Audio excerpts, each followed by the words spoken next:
When we give, who's giving what to who? When we receive. What month was this for? What? That's a weird memory. That feels not real.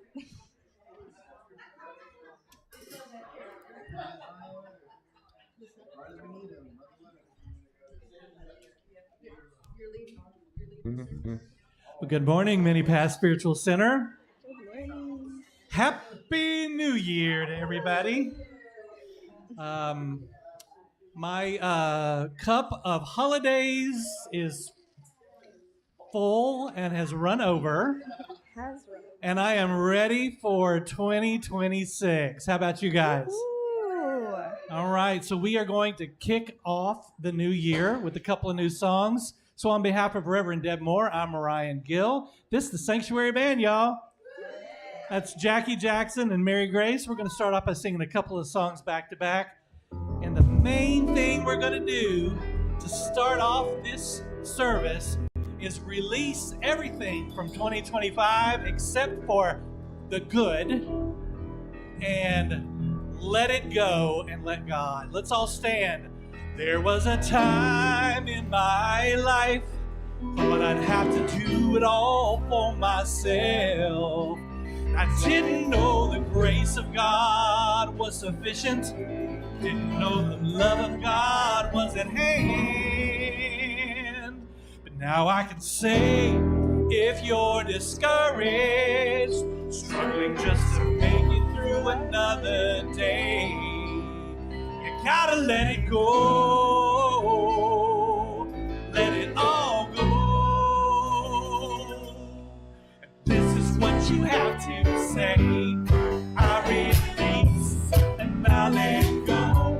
I let the Spirit run my life, and my heart is open wide. Yes, I'm only here for God. No more struggle, no more strife. In my faith I see the light. I am free in the Spirit. Yes, I'm only here for God. I release and I let go. I let the Spirit run my life, and my heart is open wide. Yes, I'm only here for God. No more struggle, no more strife. In my faith I see the light. I am free in the Spirit. Yes, I'm only, and this is you. I release and I let go. Spirit run my life. Heart is open wide. Yes, I'm only for God. Struggle, no more strife. In my faith I see the light. I am free in the Spirit. Yes, I'm only here for God. I'm free. I am free in the Spirit. Yes, I'm only, one more time. I am free in the Spirit. Yes, I'm only here for God.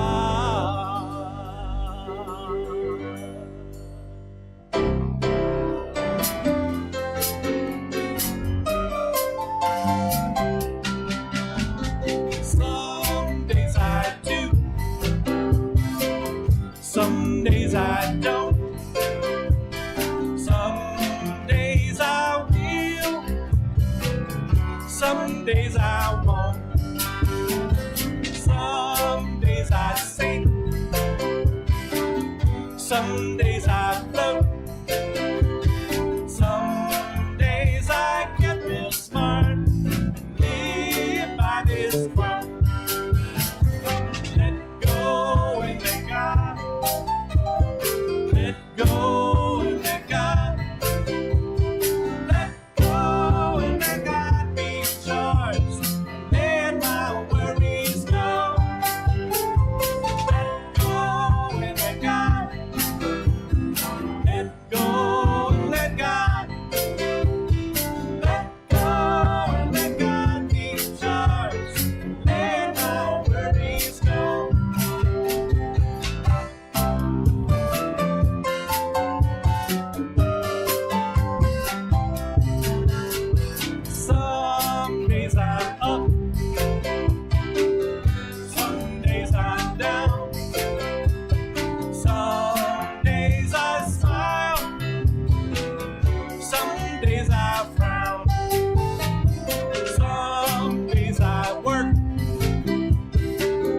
Some days I broke. Some days I get them smart. And here's what I'll say. Let go and let God. Let go and let God. Let go and let God be in charge. And let my worries go. Let go and let God. Let go and let God. Let go and let God be in charge. And let my worries go. Let go and let God be in charge. And let my worries go.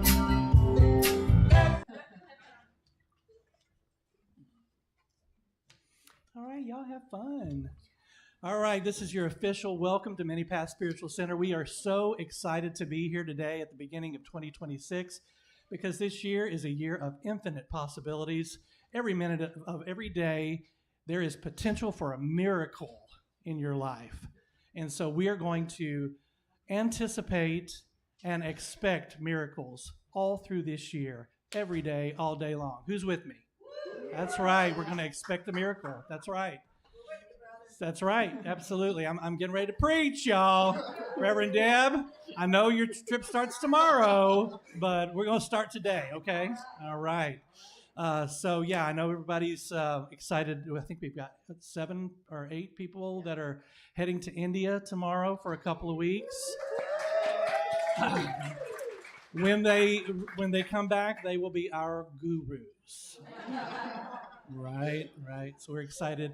So if you've never been to Many Paths Spiritual Center before, let me tell you who we are. We are an interfaith spiritual community, and we are here no matter where you are on your spiritual path, you are welcome here. Whatever your spiritual background is, it does not matter.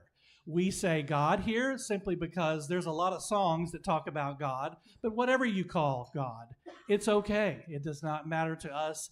The divine, universal presence, great spirit, Wonkan Tonkin, it doesn't matter. We know that it all means the same thing, and we are here to do the same thing together, and that is uncover our spiritual daily walk. So if we are focused on our daily walk, we know we're doing the right thing. We're exactly where we're supposed to be. So that's why we exist, to love you on your spiritual walk, to be here as a spiritual community that supports you on your spiritual walk. And hey, you might learn something and meet some new friends along the way, right? That's always a good thing. So welcome. We are a vibrant spiritual community. We are unveiling a lot of really cool things that we've got happening over the new year. And we've got some announcements that will tell us what's going on. Everybody say hi, Kelly. You can't see this on her face, but she's packing in her mind for tomorrow. She's filling her suitcase. Y'all. No, one suitcase and a backpack. So yeah. No, I'm good. Y'all, I'm normally chatty, but That's fine. yeah, Good thing you just got to read. yeah, I'm just reading. I'm hopping a plane tomorrow. I will miss all of you, and I can't think of a better place to be to spend my last day than with you guys because I'm with my family, so I'm very happy. So, our announcements for Sunday, January 4th. There will be no happy class on January 6th or 13th because she's going to be with us. Why? Yeah, she's going to be with us. They will resume on Tuesday, January 20th. Astrology chat with Valerie Haley, January 11th at 1 p.m. That's 111 at 1. And our first, understand yourself by understanding your birth chart. Let's get together and explore questions, insights, and relationships with the cosmos. Whether you are new to astrology or have been studying for years, everyone is welcome. Contact Valerie or sign up in the front room. Opening ceremony for Feast for the Soul here at MPSC with Frank, Thursday, January 15th at 6:30 p.m. The Feast for the Soul is an annual 40-day spiritual practice journey that encourages mindfulness, meditation, and community engagement from January 15th to February 23rd. This ceremony starts a practice which is at your own pace, and we will meet via Zoom until the end of the practice.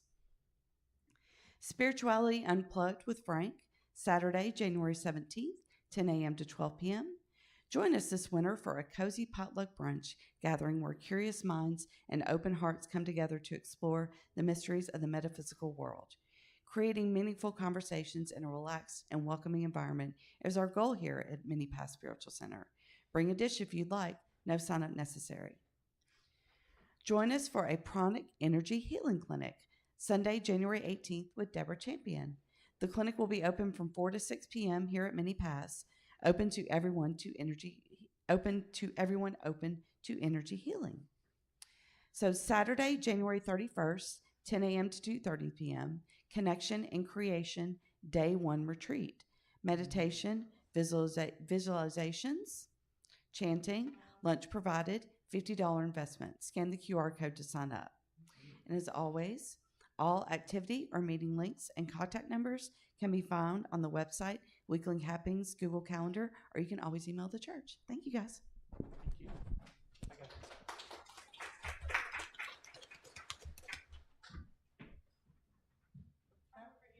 you.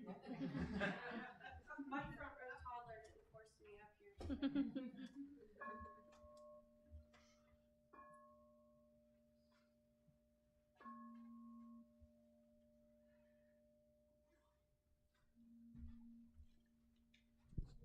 Good morning. Let's begin this portion of our service by taking a deep centering breath. This morning, we will reflect on one of this community's 7 spiritual principles. A direct relationship with universal presence, known by many names, is available to everyone. Yahweh, Allah, Krishna, and God are some of the names that we have attributed to the divine presence that lives in all of creation. Just as every language has its own way of saying the word love, all of these names are synonymous with the creator of the universe. As we travel on life's journey, we realize that no matter what we have named it, we are all really speaking the same language. This universal presence is the generator of all that is good.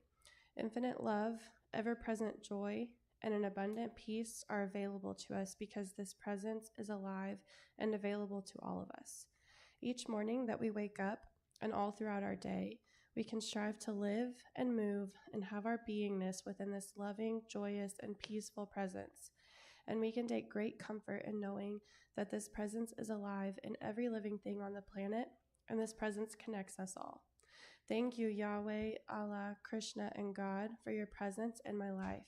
You are the source of all that is good in the world, and you are the source of all that is good in my life. Please repeat these affirming statements after me. No matter what I choose to call it, the universal presence of the divine is alive and well within me. Is that in there? Okay, let's do that one. Oh, okay. I am one with the Creator and every being on the planet. I am one with the Creator and every being on the planet. My actions matter and make a difference, and I use them for good.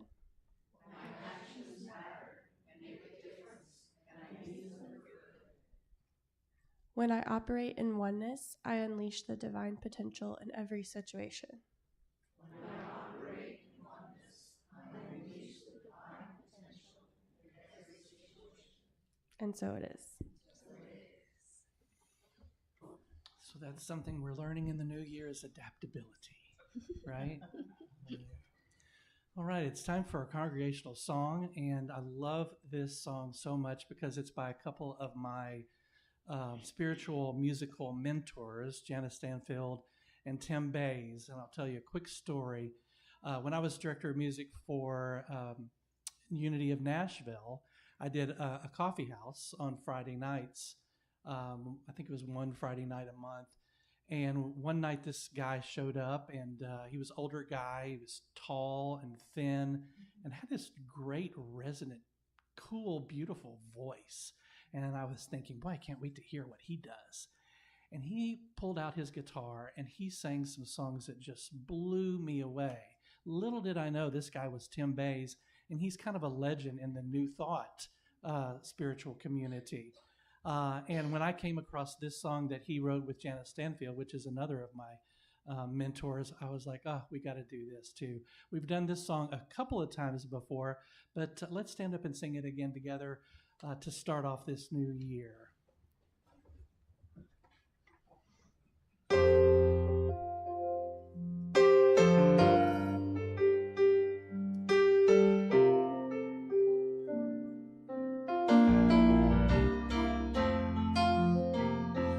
just a spoke in the wheel, one grain of sand, but it feels so right to be right where I am. One little part of a much bigger plan, and the longer I'm here, the more I understand.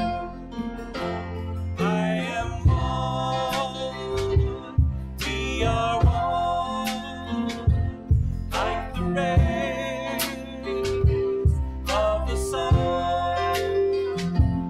When it's all said and done, I am one, we are one. I'm just one drop of rain, falls from the sky, runs to a stream in the ocean by and by. I could do worse than to give myself up on the crest of a wave in this ocean of love. I am one, we are one, like the rays of the sun. When it's all said and done, I am one, we are one. One gentle touch, one loving word, one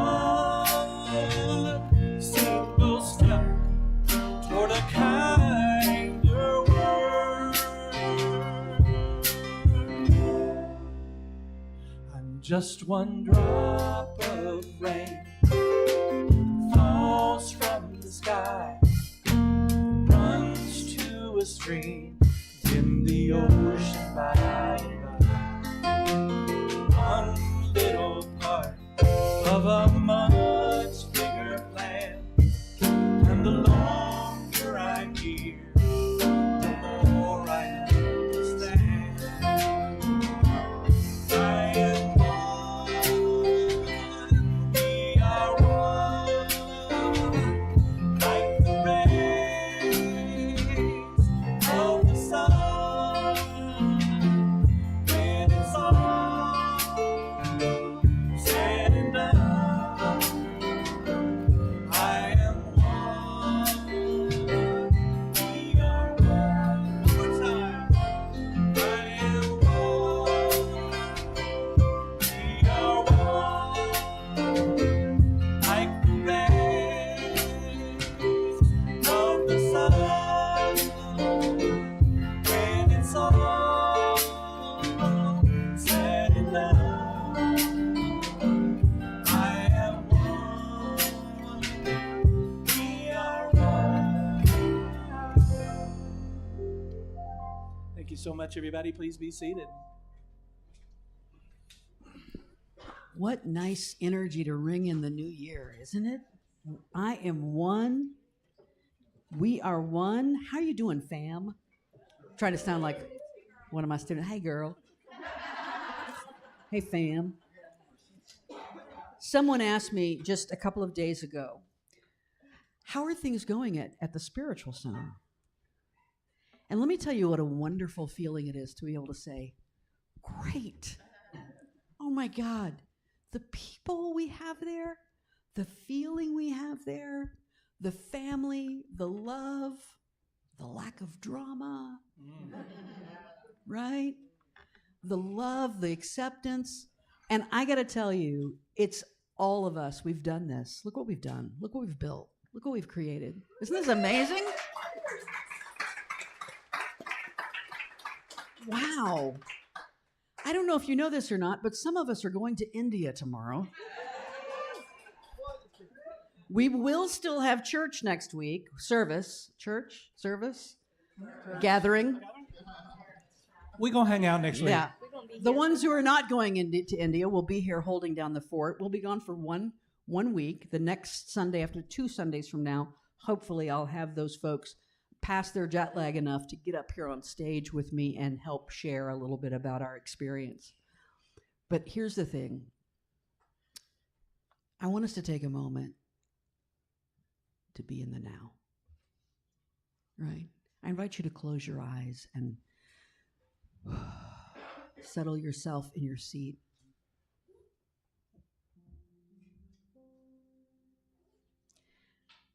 There may be things in the future that we're looking forward to.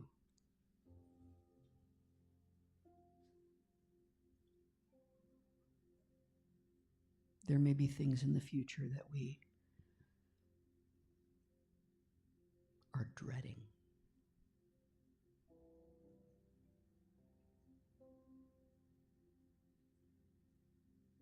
There may be experiences in our past that we remember fondly.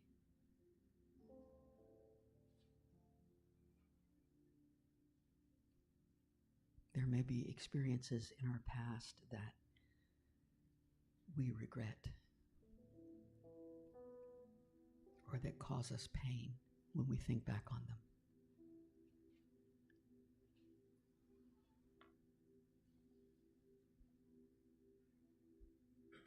But the good news, the spiritual gospel is this.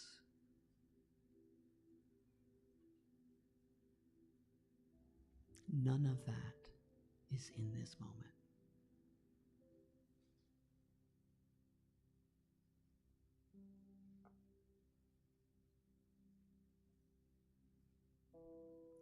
So I invite you to put aside your anticipations, your expectations,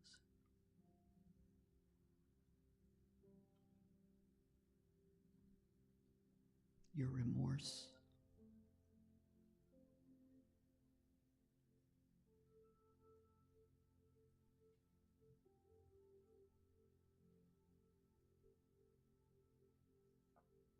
the sentimentality with which we romanticize the past.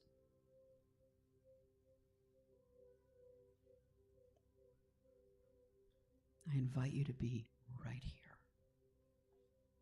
right now.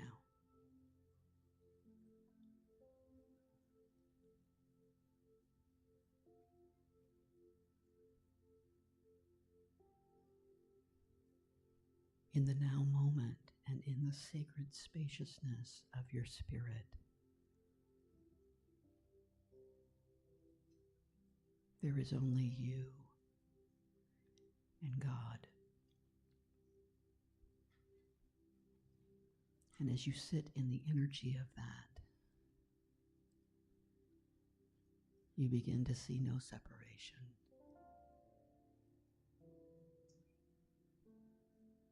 I am one. We are one.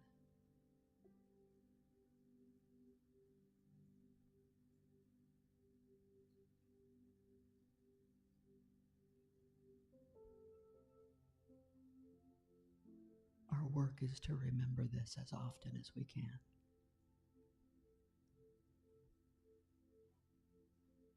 So often that the rememberings themselves begin to meld together into a kind of extended oneness, to where every moment of our life becomes part of the now.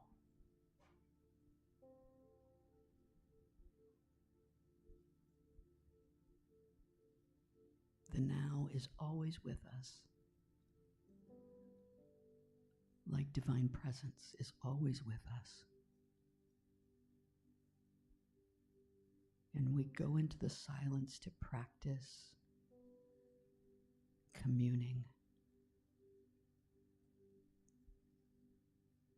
unifying, coming into union with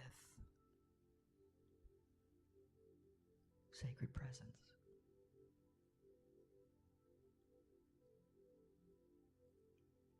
in the stillness, in the silence.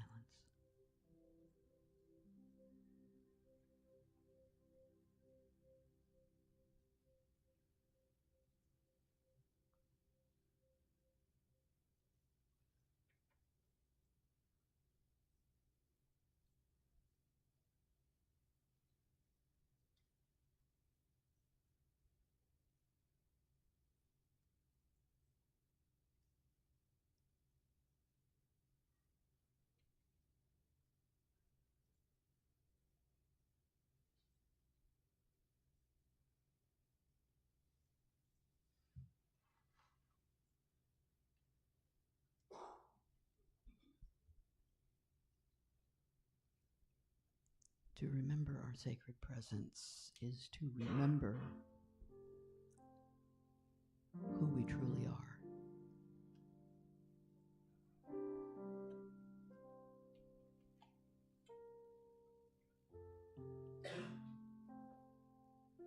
To remember our oneness with God is to remember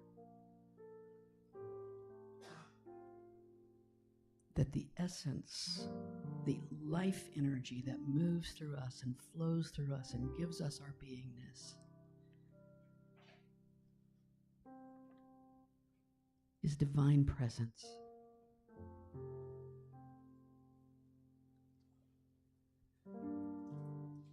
We can be caught up in tomorrow. We can be caught up in yesterday. Or we can live now and remember, I am holy. Only goodness comes from me.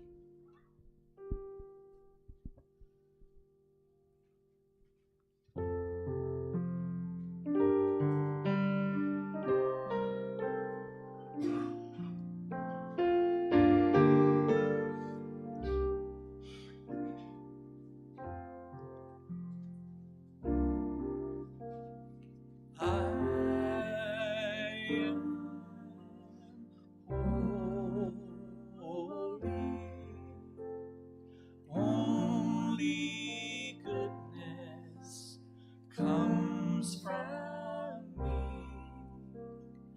I am holy. Only goodness comes from me.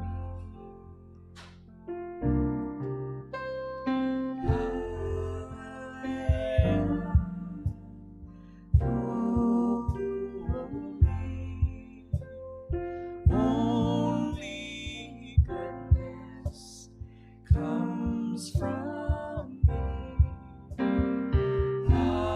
I am holy.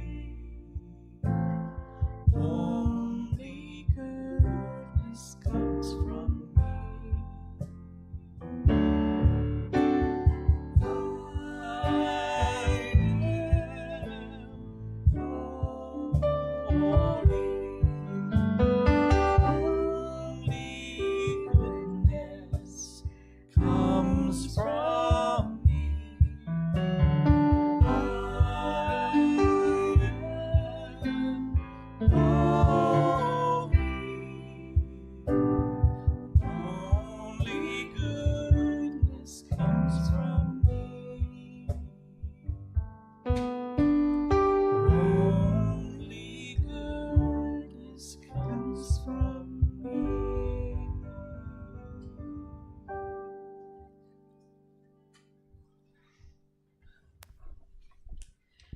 I don't know if you know this or not, but we're going to India. Yeah, I know, right?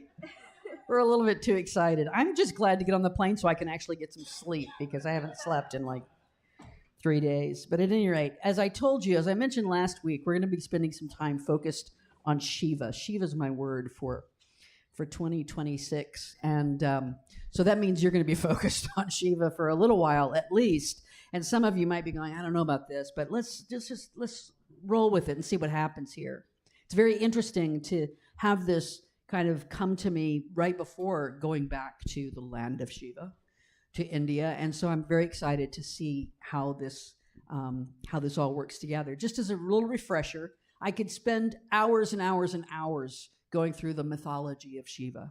I'll give you a little bit of that over the course of the next few weeks, but mostly, of course, we're going to be looking at the spirituality of the energy of Shiva. As I mentioned last week, Shiva is one of the Trimurti, one of the triune, the trinity of Hinduism, along with Brahma and Vishnu.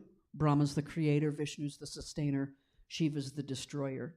Brahma is, interestingly enough, even though Brahma is kind of seen as the god of all gods, the god over all, right? Brahma is godliness in a way. There's very few like sects or temples to Brahma. Brahma's just kind of assumed all the way throughout, I guess. Vishnu has a lot of different avatars. All of these gods have different avatars, different versions of themselves that pop up. One of Vishnu's most famous is Krishna, right? And so you have the energy of Vishnu, which is the sustainer, the savior, the one who gets you through, right? And then you have Shiva, the destroyer. And Shiva is perhaps if you had to say who's the big god in Hinduism, most people would say Shiva. Shiva's the guy. Shiva and Krishna. If you could get Shiva and Krishna, those are the two biggies. Shiva means auspicious. And he has a lot of different names. So Shiva is the auspicious one. He's also known as the Mahadeva. Maha means great. Deva, God, the great God, Mahadeva. He's known as Hara, which is the remover. A little bit easier to, sometimes when people hear Shiva the destroyer, they're like, oh, that's a little violent, isn't it? But Shiva the remover, that might feel a little bit easier to deal with.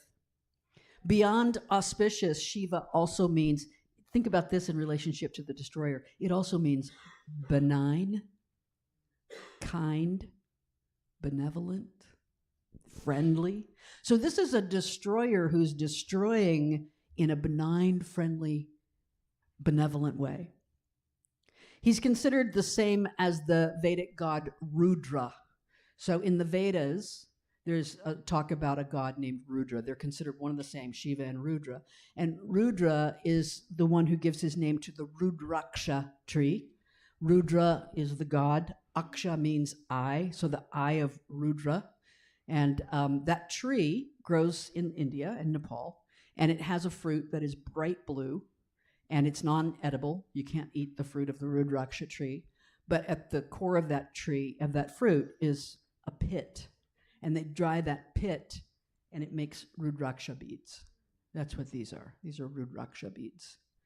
And so these are considered, most of the time, if people are followers of Shiva, they're wearing Rudraksha beads, right? So he has several different attributes. He has that third eye. Shiva's the Shiva of third eye up here. That third eye, it's said in the mythology that he burned desire to ashes with that third eye. Desire is Kama Sutra, right? Desire.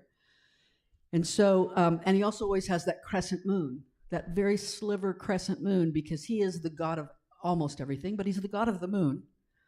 And so he has a very strong connection to the moon. And Shiva's night, Shivratri, Shiva's night, is always the 14th night of the lunar month, the night before the new moon, is Shiva's night, always. And so there's one time a year where they have the Mahashivratri, the great Shiva's night. This year it's going to be on Sunday, February 15th. Guess what we'll be talking about on Sunday, February 15th? Yeah, Kedrick's birthday is on Mahashivratri, the lunar month of Falguna in the Hindu lunar calendar, right? And so, of course, the Hindu, a lot of places in the world, the Chinese follow a lunar calendar, which makes a whole lot more sense. I mean, calendars are just made up. We just make them up. People who know math and know how to figure out, I don't know, whatever. Over the years, they've created calendars. Our calendar is kind of meaningless, right? It's just randomly, here you go, this is Monday. Get with it. But the truth is, no matter what calendar, all these different calendars, it's different years right now in different parts of the world. No matter all these different calendars, we all have the same moon. We all have the same moon. So the lunar calendar makes a whole lot of sense. And so the Mahashivratri commemorates the marriage of Shiva and Parvati, and it marks the overcoming of darkness and ignorance. On the darkest night of the year, right? That's why Shiva destroys the darkness. That's why we celebrate Shiva on the darkest night of the year. And so Mahashivratri, as opposed to a lot of other Indian festivals like Holi or like Diwali, where people party and yeah, it's a big festival, Mahashivratri is more of a very solemn kind of reverence. Followers, devotees of Shiva will stay up all night long chanting Om Namah Shivaya and different mantras to Shiva. So that's Shiva. He's got a lot of different avatars, supposedly 19 different avatars, different other gods, different other beings that are Shiva. Hanuman, you know, the monkey god, the one that has the monkey face, that's Shiva. Rudra, of course, Nataraja, Darvasa, Nandi, the bull, is Shiva. And so, I mean, there's a whole bunch of other names that would be meaningless. But nonetheless, enough mythology for the moment. That's our mythology lesson for the day. We're going to talk about the unwelcome guest. Hopefully, I am not the first person to tell you about these people. Hopefully, you've been watching. Y'all been watching the Buddhist monks doing their walk for peace. I posted last night after news of what's happening in South America. We're going to need a lot more monks, right? Boy, the world needs these monks right now who are just being peace. They're not preaching. They're not missionaries. They're just walking and standing for peace and compassion and loving kindness. They're walking from Fort Worth, Texas to Washington, D.C. to raise awareness of peace and loving kindness. And I love the way the news of them kind of organically has come up. They didn't put out a big press release when they started. They just started walking, right? And then people started going, what are you doing? We're walking for peace. Oh, maybe I'll walk with you. Remember that Forrest Gump scene where people just start running with him? I don't know. Where's he going? I don't know. I'm just running with him. So one of the stories I love around this, you see all the pins on the blanket he has over his shoulder? Have y'all heard about those pins? Those are pins from police departments. So these police, in some of these cities, they've needed some police escort, police protection. And so the police department started handing them a pin for their police department. And they have putting it on their, I love this. I love the way you get all kinds of people at the table, right? And you bring everybody here focused on peace. They've stopped at a Baptist church. They've stopped at different temples. They've sat and talked with people. I've seen pictures of people on the road with tears streaming down their face in prayer for these monks. They've been giving them gifts. They've been feeding them along the way. What a beautiful, beautiful energy to bring in 2026. But I really think this is my favorite of the walkers, Aloka the peace dog. You've watched Aloka the peace dog. People have been bringing him coats and little booties. One of the places they gave him a podicure and a full pampering at a pet spa. They let him ride in the escort vehicle at times when it's too cold or he needs to rest, but even then he whines to get back out with the monks. So I don't know if you've heard the story of Aloka. This is a great story. Aloka was a street dog in India. And these monks were doing a walk for peace across India. And this street dog just started walking with them, right? Now, let me explain why this is a big deal. Street dogs are everywhere in India.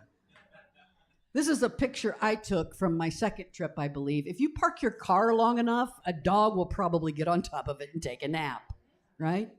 Street dogs are everywhere in India. So there's all kinds of, and they're so used to everything, they're just hanging out. And the second reason why this is a big deal is that people are everywhere in India. There's over 1 billion people in this country that's about a third the size of the United States land-wise.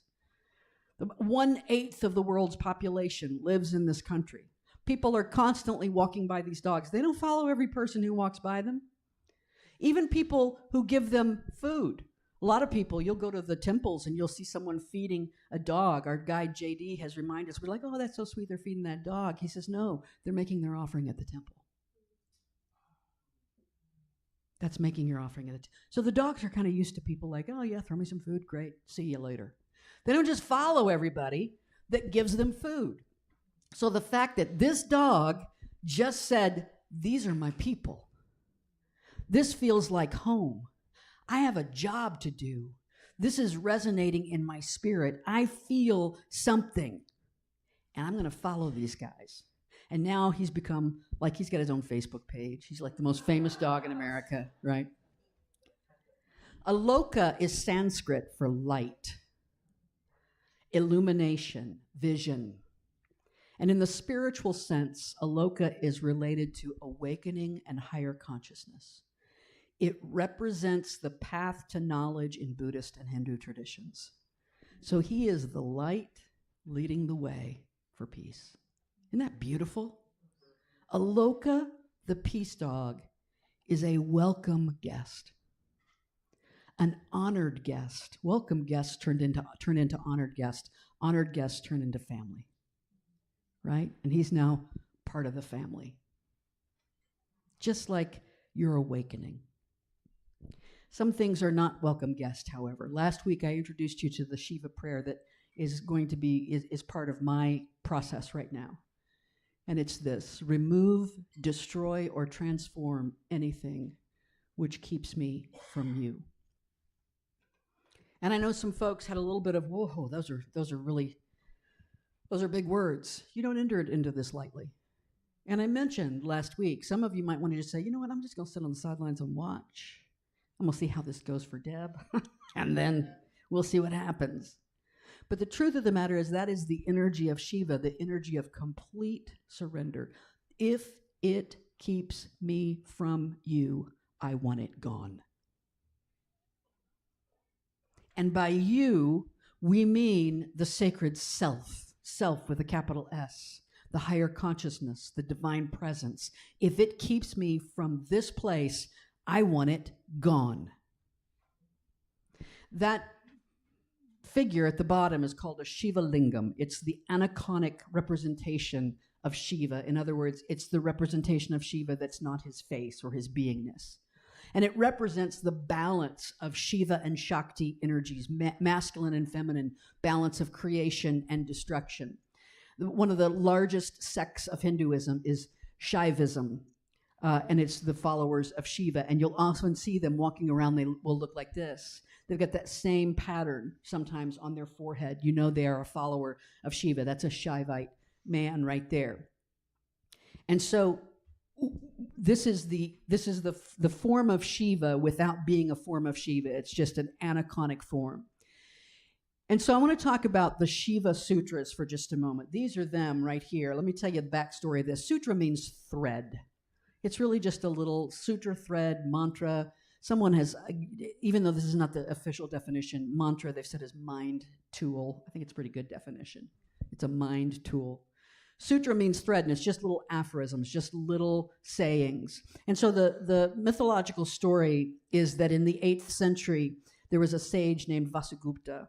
And there are lots of versions about how he got the Shiva Sutras, but one of them is, the most popular, is that Shiva showed up to him in a dream and said, when you wake up tomorrow, you're going to go down to the stream, and there's going to be this huge stone. And when we talk about stone, we talk about one like the size of your house, okay, like a big stone. He says, there's a huge stone. I want you to go to that stone. And so Vasugupta gets up in the morning and goes down to the stream and goes to the stone and touches it, and the stone rolls over. And on the bottom of the stone is engraved the Shiva Sutras. And that Vasugupta works with them, writes them down, records them, does whatever he has to do, studies them. And then when he's finished, the stone just rolls itself back over. That stone is said to still exist. You can go, it's in the Dachagam National Park. There's a little stream, there's a stone. They say, it's called Shankarpal, is the stone itself. Nobody can roll it over, so we don't know if it says anything underneath because it's too heavy, right? But that's the story, we're sticking to it. So one of the sutras I want to introduce you today is Shiva Sutra 117. It says, Vitarka Atmajananam. Doesn't that change your life, right? Vitarka Atmajananam. Vitarka means deliberation. Jananam means knowledge. Sometimes they'll add an M, or like Shivaya means to Shiva as opposed to just Shiva itself, right? So a lot of times you'll see an extra word or an extra letter or something on the end of a Sanskrit word, and it's Sanskrit grammar. Go with it, right? So Janana means knowledge. There's three primary paths of yoga. There's the karma path, which is the path of action. There's the bhakti path, which is the path of devotion. And then there's the jnana path, which is the path of knowledge. And it's not really about, let me study all the Upanishads, let me study all the scriptures. It's more about knowledge of self. It's the work we do to have knowledge of self. And then Atma is the self with a capital S, the higher consciousness, the divine self, right? So in other words, Vitarka Atma Jananam means deliberation leads to knowledge of the self. Deliberation leads to knowledge of the self. Deliberation, long and careful consideration. When we are deliberating over something, right, we're giving it slow and careful thought. And that leads, when we focus on, when we give it this time, when we look at ourselves, when we try to determine our higher consciousness, it will lead to knowledge of the self. Knowledge of the self is freedom. Deliberation leads to liberation. They don't come from the exact same root. They both come from the Latin, by the way. Deliberate comes from the Latin de, which means entirely, and librare, like Libra, to balance, right? So deliberate means to entirely balance, to think it through until it weighs the same, to weigh options carefully. Liberate comes from the Latin liberare, means to free. Liber is the free root of that. And so to deliberate, now let's get into the spirituality of this. I've set you up enough. Let's talk about this guy, Ramana Maharshi. Ramana Maharshi lived from 1879 to 1950, and many of his devotees considered him an avatar of Shiva. But he didn't think of that. He never said that himself. Ramana Maharshi never publicized himself as a guru. He never claimed to have disciples. He never appointed any successors. He was just a man who refused to put a shirt on. Find me a picture of him with a shirt on, I dare you. He's a man who refused to put a shirt on, who'd had an experience in his teenage years that he called the death experience, that put him so in touch with his higher self. And there's a student of his named H.W.L. Punja, known as Papaji, who helped make the teachings more widely known. And of course, that's the way Hinduism and these spiritual lines tend to work. You're the student of, the student of, the student of, right? And one of Papaji's students was Muji, whom I quote quite often. So it's like 6 degrees of Kevin Bacon. I'm like 4 degrees of Ramana Maharshi, right? I don't know. Anyway. So what he taught was Advaita Vedanta. Advaita, we talk about it as oneness. It literally means not two, the not two-ness. Advaita, there's not two. And Vedanta is the conclusion of the Vedas, the scriptures. Veda means wisdom. And this wisdom is explained in the Upanishads. I know, it gets very tricky, but just stay with me here. This is what he taught. He taught something he called self-inquiry.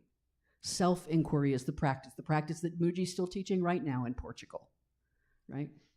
And that self-inquiry was to sit quietly within yourself and say, who am I? Who am I? We think about this in terms of discovering the core of our suffering. Who is it who is suffering? Who is it who is experiencing this emotion? Who am I? If I'm having thoughts, to whom do these thoughts belong? Do they belong to the higher self? My divine presence? Is that the one who can't figure out what to do? That needs to think about the pros and cons? Write a list? Who is it who is feeling these emotions that I'm feeling? Who is it who is feeling excited about going to India tomorrow? Right? And that's okay. I just to be aware of who is it who's feeling this excitement. This is such a simple concept that's at the root of spiritual understanding, but it's so slippery. There's a Sufi story about a seeker who calls on Allah day in and day out for years. Calls on God. One day, he throws himself to the ground in tears and desperation. And he calls out and he says, "How long have I been calling out for you and you do not answer?" And then a voice comes to him and says, "Who do you think has been making you call me?" Right? What is it in you that seeks God? What is it in you? Guess what? That's me. That's what God's saying. I'm already there. You're saying, "Where are you, God? Where are you?" Look inside. I'm already there. I want to read to you from this Kina Upanishad. The Upanishads are scriptures where literally different teachers down over the years, I'm talking hundreds and thousands of years, have looked at the Vedas and said, "Let me explain to you why this is important." And this is the teacher's kind of explanation of the Vedas. But listen to this. A student has come to a teacher and says, "Who makes my mind think? Who fills my body with vitality? Who causes my tongue to speak?" Listen to this. "That which makes the tongue speak, but cannot be spoken by the tongue, know that as the self," capital S. This self is not someone other than you. That which makes the mind think, but cannot be taught by the mind, that is the self indeed. This self is not someone other than you. That which makes the eye see but cannot be seen by the eye, that is the self indeed. This self is not someone other than you. That which makes the ear hear but cannot be heard by the ear, that is the self indeed. This self is not someone other than you. That which makes you draw breath but cannot be drawn by your breath, that is the self indeed. This self is not someone other than you. This self is that which is behind, the energy which is behind everything we do and everything we think and everything we say. But here's the thing. This is the energy that allows the mind to think. This is the energy that gives us life.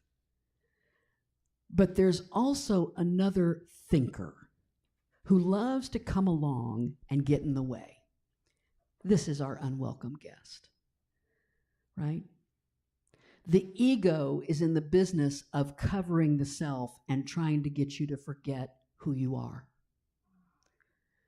So then sometimes when the ego convinces us that we're not who we really are, we start to think bad thoughts.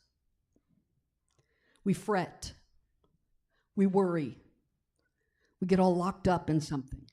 We perseverate on what someone I think meant when they said such and such, right?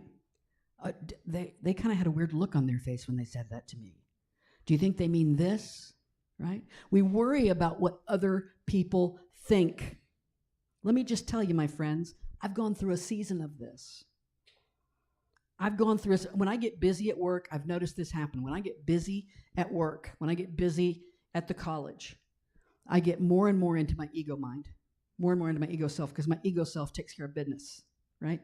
I get more and more into that. I can feel myself having to push against this, having to step away from this. And I got into this little place where I had decided that the president of the college had a thought about me that was not positive. I didn't have any evidence of this, right? I just had it in my head that the president of the college had a thought about me that was not positive. We have a good relationship. If I went and asked her about it, she'd probably say, "What are you talking about?" But I got it in my head that she had what are people thinking of me? Don't tell me you don't care what people think of you. Your ego does. Your ego cares a whole lot what people think of you. And so when I'm worried about what people are thinking of me, I'm in the ego. I'm 100% in the ego. I'm 100% in the thinker of the thoughts. And this is what the ego is like.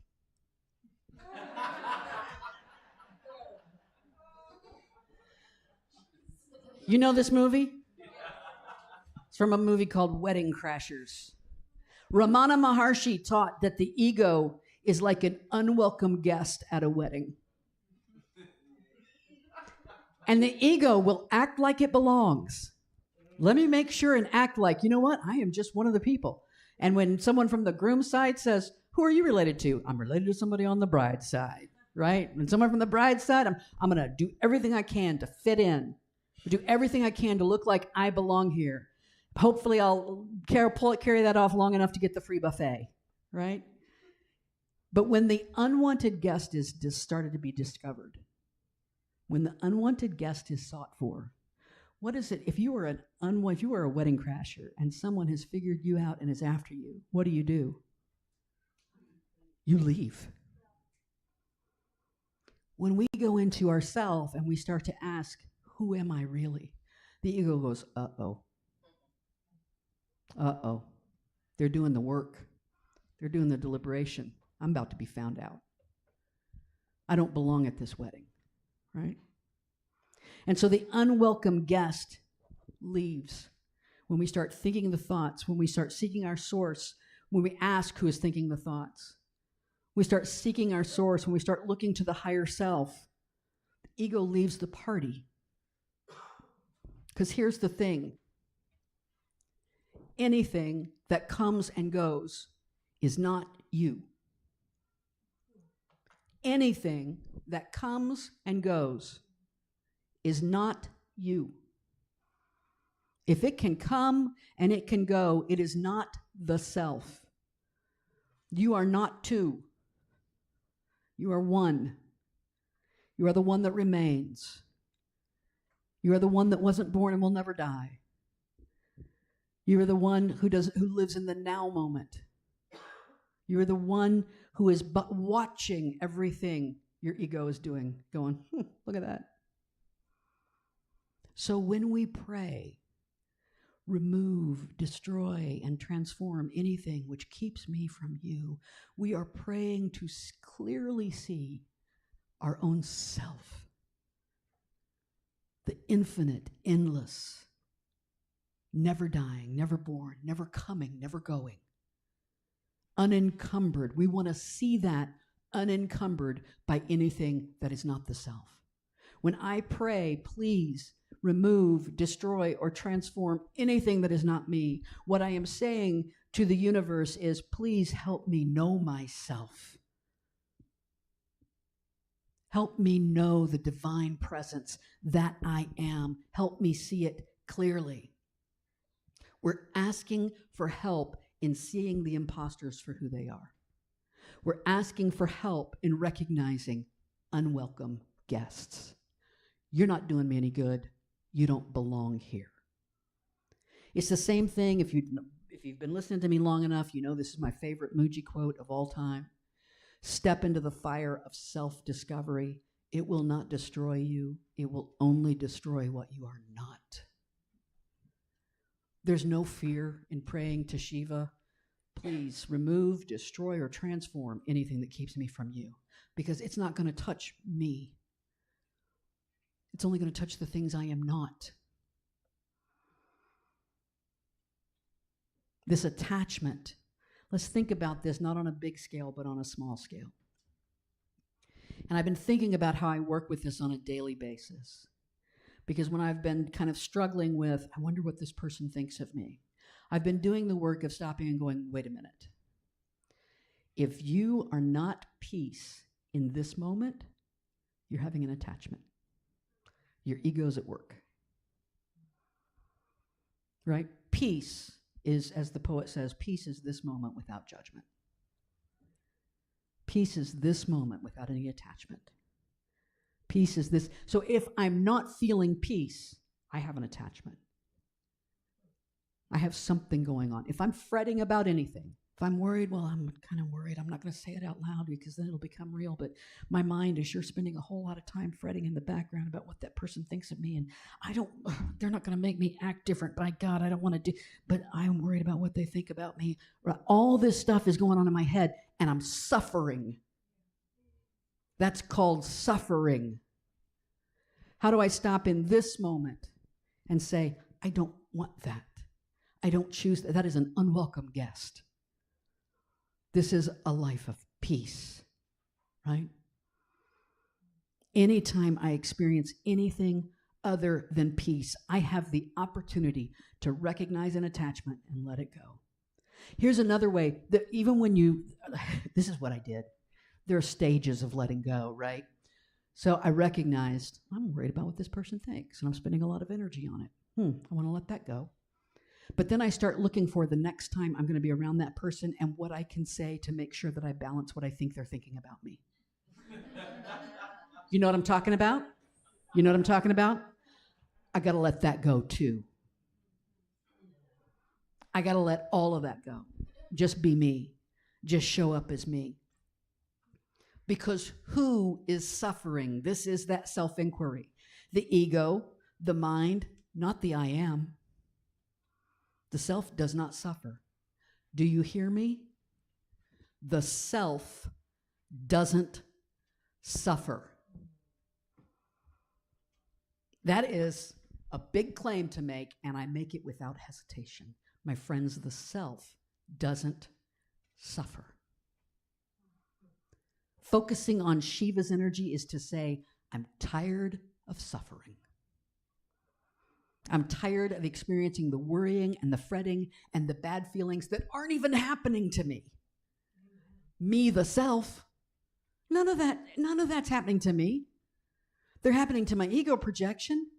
They're happening to how I think I am out in the world, but they're not happening to me. I'm tired of being so attached to the ego delusion that I think my suffering is real. Now, let me be really clear with you for just a moment. This is not toxic positivity. This is not, your suffering's not even real. Think that thought 1,000 times and see what you get. Affirm that, right? No, we're not talking about that. Because here's the thing, when I'm in my ego and I'm suffering, I'm suffering. It hurts, it's terrible. Egoic pain is a huge pain. It is painful. It can feel almost, sometimes it does things to your body. All right, my heart's beating. My heart's racing. I'm not belittling tough times. I just went through some. I just had, and I'll be talking about this more as we unfold this Shiva series, I've just gone through about 15 weeks of the biggest stress I think I've ever felt in my life. All right? So I'm not coming to you from a place of, oh, I figured it all out. I'm coming to you from a place of, I am battle-scarred, my friends. I am battle-scarred. I've suffered the suffering of worrying about what other people think. What I'm telling you, I know how crappy it feels in those moments. What I'm telling you is that in any moment that doesn't feel like peace, we can do the work of self-inquiry, which sends the unwelcome guest running out the door. We can do this. I'm doing this work so much, I dreamt about it last night, my friends. I had a dream last night that we're getting ready to move. It's the same time. We're leaving for India on Monday. I'm in some store, and somebody steals my wallet with my ID, right? I know my subconscious is like, what would be the one thing that would make her go, oh yeah, find peace in that, right? All my credit cards, find peace in that. And even in my dream, I was doing this work. Yes, I fretted. Yes, I was upset. Yes, I was, and then because my wallet is attached to my keys, I didn't have keys. I had to call Nikki. She had to come get me because I couldn't drive my car. I'm sitting out on the front steps of this store, and I'm in my dream, I'm going,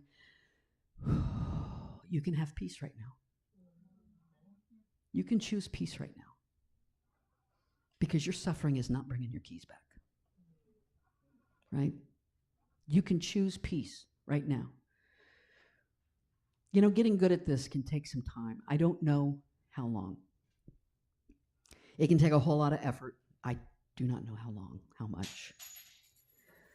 But what I do know is that the only other option is suffering. Might take us a long time to really get good at saying, do I want to choose peace in this moment? But the only other option is suffering, right? Shiva Sutra 1.5 tells us that vigorous and continuous effort leads to God, period. Devotion to the path leads to the self. You're not going to not find it. You're not going to not get to peace. that deliberation, that devotion. That's why we do our practice. Continuing in our practice leads to the realization of our Christ nature, of our Buddha nature, of our higher self. It will take us there. That's where faith comes in. You know, walking in peace is a choice. It's an everyday, every moment choice. It's a choice even in the times that feel the toughest. It's especially a choice in the times that feel the toughest. These monks didn't have to walk. They made a choice. Hey, let's do this. Let's do this walk. Let's walk in peace. Let's walk for peace. And so every day we also have the choice to walk in peace. You walk in peace? Great, we can walk together. You're a welcome guest in my journey because you support and accept my journey. And those welcome guests become like family. Listen, I have suffered. I know what it feels like. My Shiva prayer says, I no longer want to cling to my suffering. Destroy what keeps me from peace. Remove what keeps me from love. Transform what keeps me from hope and joy. Destroy everything that keeps me asleep so that I may fully awaken to the awareness of you, so that I may walk each step in peace. Namaste.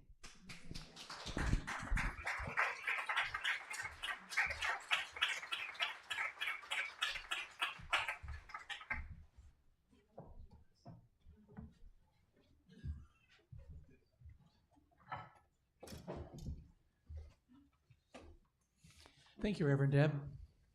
I feel like we should all take a collective breath.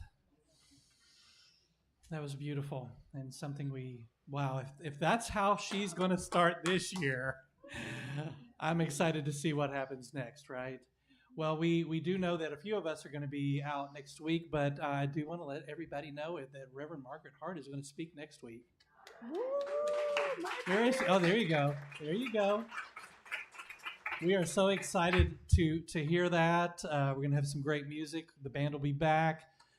So we're going to keep on trucking. We're going to keep on having fun here while they have fun there.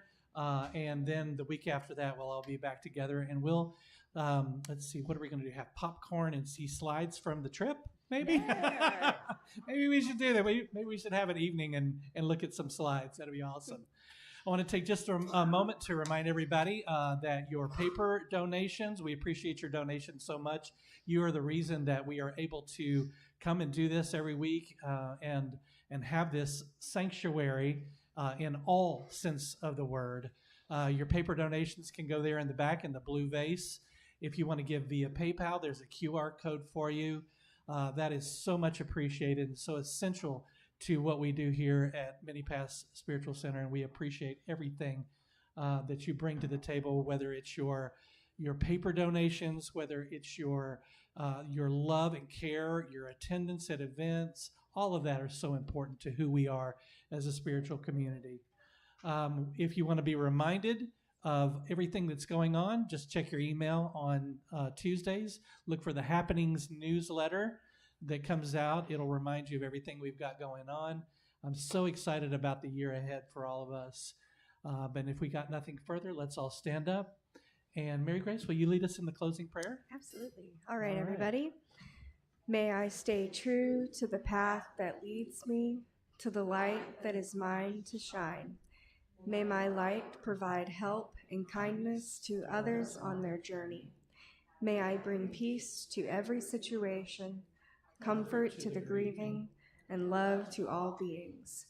May my heart remain centered on what is sacred to my soul, and so it is.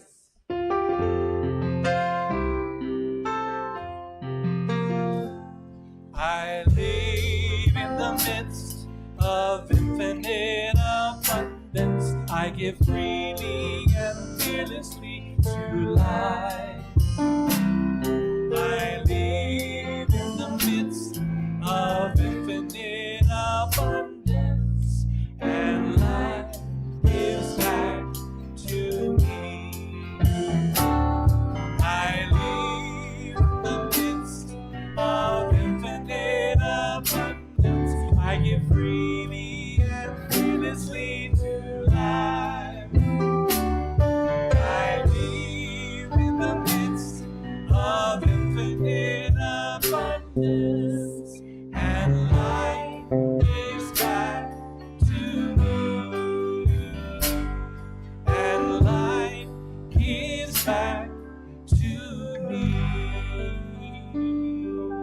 Thank you so much, everybody.